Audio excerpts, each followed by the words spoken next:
L'exposition Regard féminin ouvre ses portes aujourd'hui en plein cœur de Jérusalem dans la galerie d'art de l'ancienne gare ferroviaire. Une exposition d'art contemporain créée par Rachel Yedid et Claude Olliel sous le haut patronage de la Fondation France-Israël présidée par Nicole Gage. L'objectif, développer l'échange culturel et artistique entre Israël et la France, créer des interactions et susciter le dialogue entre les artistes franco-israéliens et israéliens. Alors, la Fondation France-Israël, qui existe depuis quelques années, a pour but en fait de rapprocher les sociétés civiles franco-israéliennes. Moi qui suis plutôt dans le domaine économique, puisque je représente le patronat israélien au sein de la Fondation, ce qui m'intéresse surtout, c'est de rapprocher, je dirais, les opérateurs économiques franco-israéliens, de développer des coopérations, des activités en commun, d'augmenter et que ce soit les achats ou les ventes de produits français en Israël ou israéliens en France. Et en fait, nous essayons par le biais de la Fondation de, je dirais, de rapprocher donc les opérateurs économiques. Maintenant, il est certain que dans une relation entre deux pays, il n'y a pas que l'économie qui compte, mais il y a tout le côté culturel, le rapprochement, je dirais, des gens dans le sens le plus large du terme, des artistes, des musiciens, des peintres, des photographes. Et donc cette activité ici aujourd'hui à Jérusalem est un symbole de ce que peut faire la Fondation, de ce que doit faire la Fondation en rapprochant justement les Israéliens et les Français. Des artistes de talent et de renom choisis par les deux commissaires d'exposition, David Farkash et Elios Attal. L'initiative de cette exposition revient à Rachel Yedid, qui a eu l'idée du thème de l'exposition, Regard féminin. Et à sa demande, donc, j'ai choisi un certain nombre d'artistes que j'avais déjà rencontrés, dont j'avais vu le travail, et qui me paraissaient correspondre à cette thématique et à cette ligne éditoriale que Rachel souhaitait pour cette première exposition. Les autres artistes sont d'horizons complètement différents, puisque pour parler de Shoshana Sichanowski, par exemple, dont l'œuvre est derrière moi, a une perception complètement différente de ce regard féminin et nous raconte sa vie de femme dans son travail, avec une technique et une approche tout à fait nouvelle. Et voilà, Rachel Yedid, on connaît un peu son travail également, c'est la femme dans toute son expression de sensualité, des différentes étapes de sa vie qu'elle raconte aussi et qui nous touche profondément. Pour les autres artistes, ce sont surtout Betty Schoenfeld qui nous a fait des transparents avec des personnages féminins qui traversent l'espace. On ne comprend pas bien, c'est très, très émouvant. Et Noah Radiairi également, avec l'idée de la femme qui est à terre, qui est complètement tête baissée, à réfléchir sans doute à la manière dont elle pourra reconstruire sa condition de femme, et qui apparemment est assez pessimiste, mais voilà, on peut espérer qu'elle trouvera le rebond. Et en photo, on a la chance d'avoir Yuval Yairi, qui est un très très grand photographe israélien, qui expose dans le monde entier et qui est connu, et qui nous a montré deux conceptions de la femme carrément opposées, mais qui, au travers de l'art, nous permet, même si on ne comprend pas tout ce qu'il raconte, de l'accepter et de le regarder avec beaucoup de plaisir.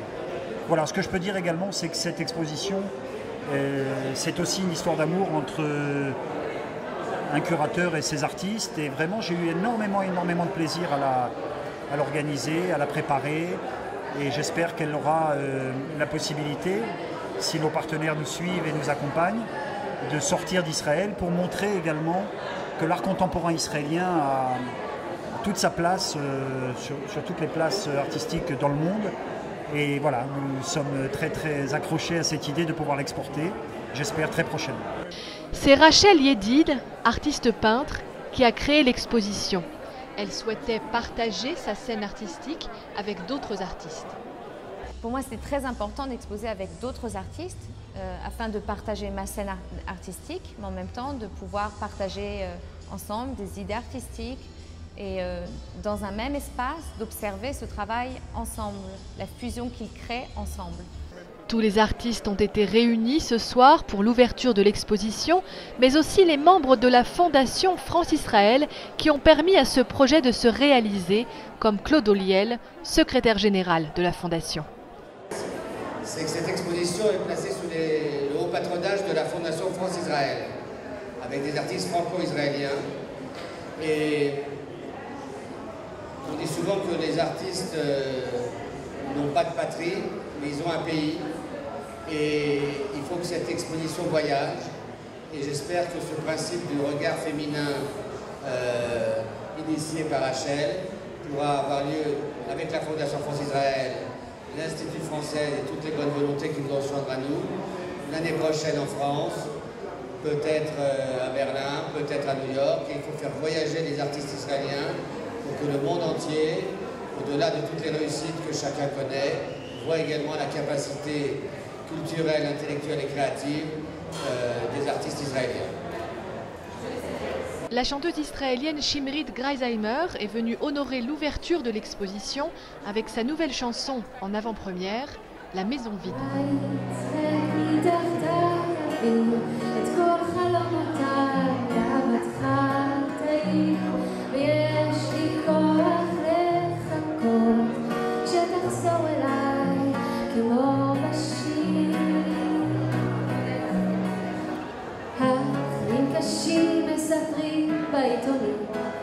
אנשים יפים הופכים לרעמים על כסף על משפחה למרקע בבית ואיתכם אני מרגיש נקי בלי כל המסכות וכל המשחקים איתכם אני הכי קרוב אני שאני בפנים אני קשה לפעמים אני יודע אבל את עוד תראי איך יש שם בשבילך.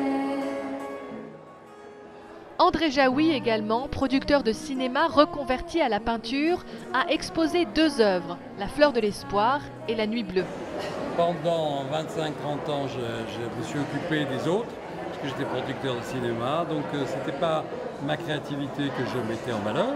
Et puis quand j'ai fait mon alia il y a 5 ans, j'ai eu envie d'être artiste plutôt que d'être promoteur et producteur des autres. Et je me suis donc mis à peindre, à écrire, à filmer.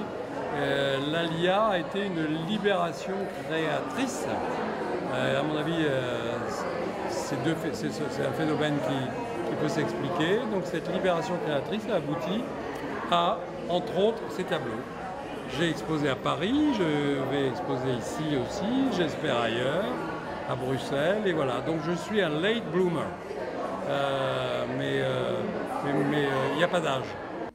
Dan Groover a exposé plusieurs toiles, toutes inspirées des récits bibliques.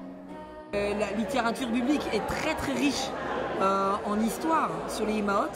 Et donc assez facilement, on a des éléments d'information sur leur caractère et sur ce qu'elles ont vécu après et comment elles ont fait face à ce qu'elles ont vécu. Et donc par exemple au sujet de Léa, on raconte que Léa en fait elle avait les yeux tristes et née à Rakot. Et que c'était la grande sœur, mais que Yaakov a voulu se marier avec la plus petite et qu'elle a eu besoin qu'on l'aide et qu'en fait cette tristesse elle venait du fait qu'elle devait être mariée à Esav et elle le savait et elle voulait absolument pas être mariée à quelqu'un comme Esav. Donc on a un récit biblique d'une aînée et qui elle est en train de se demander comment je vais faire ma vie et quand il y a un tzaddik qui arrive elle se dit Bichlal il veut ma sœur, il veut pas moi. Donc là, je l'ai mis dans l'œuvre, je l'ai mis un petit peu en arrière-plan, comme ça, vers le bas, et on voit que ses yeux, en fait. On voit pas sa bouche. Et, alors que Rachel, elle est beaucoup plus épanouie.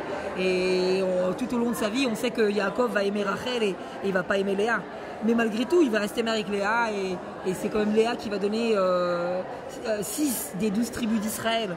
Et dans certains textes, on nous rapporte aussi que c'est par la force de la prière. C'est aussi pour ça que j'ai pas montré la bouche de Léa dans la peinture. Parce qu'en fait, le travail de Léa, c'était un travail qui était un travail de l'ombre. C'est une femme qui a prié et en fait, ses prières ont été entendues. Et c'est ça que j'ai transcrit là-bas, quoi. Mais aussi Betty Washtok-Schoenfeld, sculptrice franco-israélienne, avec une série, Les Transparences. Voilà, dans le cadre d'une exposition sur la femme, j'ai présenté mes sculptures, les transparences, je les appelle les transparences. Ce sont des femmes qui sortent du bloc de plexiglas et en fait on les imagine entières mais elles sont cachées par une matière qui n'existe pas en fait. C'est une nouvelle expression, j'ai toujours fait des blocs de bronze dont les personnages sortaient. Et là, je pense que j'ai dû me libérer quelque part et j'ai réussi à rendre la femme qui marche, la femme qui aime, la femme qui tombe.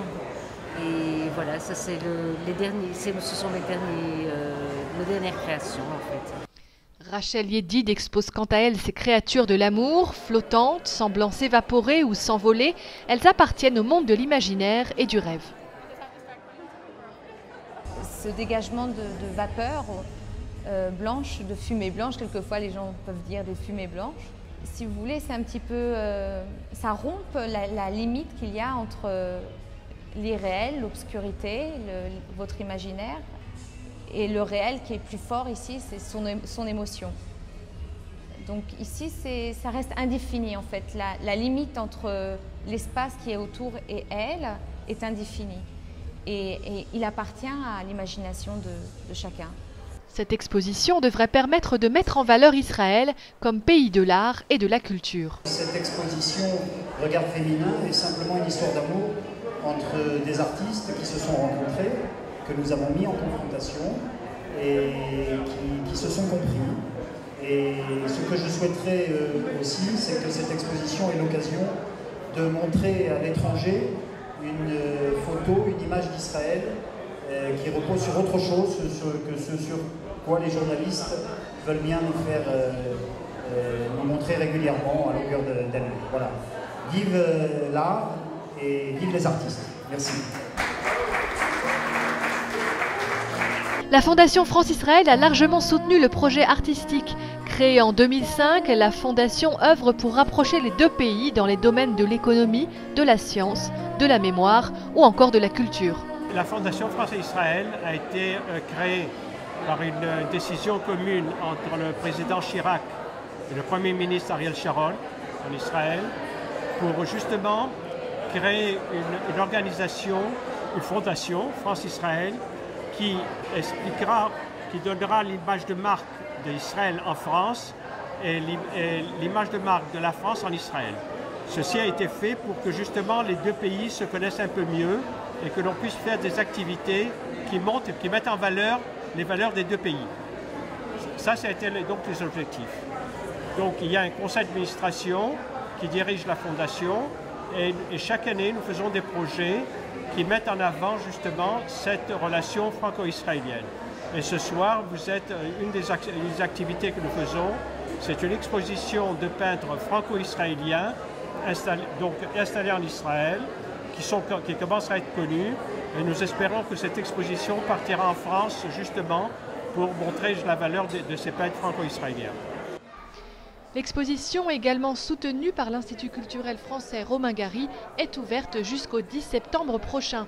Mémorable et détonnante, l'exposition devrait poursuivre son chemin en Europe et même aux États-Unis. L'objectif, faire connaître l'art israélien au plus grand nombre.